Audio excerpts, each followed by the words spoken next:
The United Kingdom's Ministry of Defense latest intelligence update on Ukraine, November 6, 2023. Inflation in Russia rose to 6% in September 2023, up from 5.3% in August. This was driven by rising food and fuel costs. Higher inflation will likely increase the costs of Russia's war in Ukraine. The Central Bank of Russia raised its base interest rate by 2 percentage points to 15% in response. These are the highest rates since May 2022. The central bank will likely maintain high interest rates through 2024, increasing borrowing costs for consumers and the government. Due to high defense spending and a tight labor market, the Russian economy risks overheating. Inflation in 2024 is likely to remain above the 4% target, eroding real government spending on areas like social care. High inflation further illustrates Russia's prioritization of the war over the economy. Ukraine's Armed Forces General Staff Update. Day 621 of Russia's attempted invasion of Ukraine continues. There were 57 combat engagements between Russian and Ukrainian forces.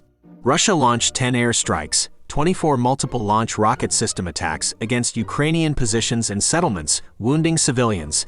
The situation remains active in eastern and southern Ukraine. Russia maintains military presence along Ukraine's northern border, continues recon and shelling from its territory. Russia conducted unsuccessful assault operations near several settlements in Kharkiv, Luhansk, and Donetsk oblasts, repelled by Ukraine.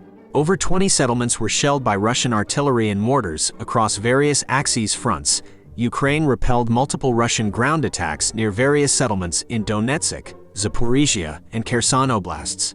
Ukraine launched 5 airstrikes and missile strikes against Russian forces and assets. Ukrainian forces continue offensive operations in southern and eastern Ukraine, inflicting losses on Russian forces. The Institute for the Study of War Russian Offensive Campaign Assessment. Imprisoned Russian nationalist Igor Girkin wrote in a letter that the situation for Russian forces in Ukraine is gradually deteriorating, and they are showing growing weakness compared to Ukraine's capabilities. Girkin said Russian forces were unable to launch major offensives at the start of fall 2023, and also failed to achieve operationally significant gains around Kupiansk, Lyman, and Avdiivka. He said Russian advances around Kupiansk stalled, they failed to change the situation around Lyman, and gains near Avdiivka came at heavy losses in manpower and equipment. Girkin argued that by spring 2024, Russian forces will be even less capable of offensive operations than they are now, given the current state of Russian offensives along the front line. He observed that the Avdiivka offensive showed Russia's inability to achieve superiority even on a very narrow sector, despite careful preparation and abundant ammunition. The Institute for the Study of War Key Takeaways today. Russian military bloggers are discussing how to overcome operational challenges in Ukraine, likely in response to a recent Ukrainian commander's essay on positional warfare. They are advocating for small infantry assault groups but don't seem optimistic. Some sources suggest Ukraine may already be using such assault groups that Russians are now advocating for. The war is exacerbating an identity crisis in Russian society stemming from tensions between Russian identity and nationalism. Russia conducted missile, drone, and glide bomb strikes against rear areas and targets in southern Ukraine on November 5 to 6. Russia appears to have increased its stock of high-precision missiles faster than expected due to increased production. Ukraine conducted counteroffensives near Bakhmut and western Zaporizhia, while Russia conducted offensives along several axes. Russia is expanding recruitment offices in occupied areas, likely to support coercive mobilization. Russia continues to weaponize youth engagement programs to control occupied Ukrainian territory. Ukraine Matters Update.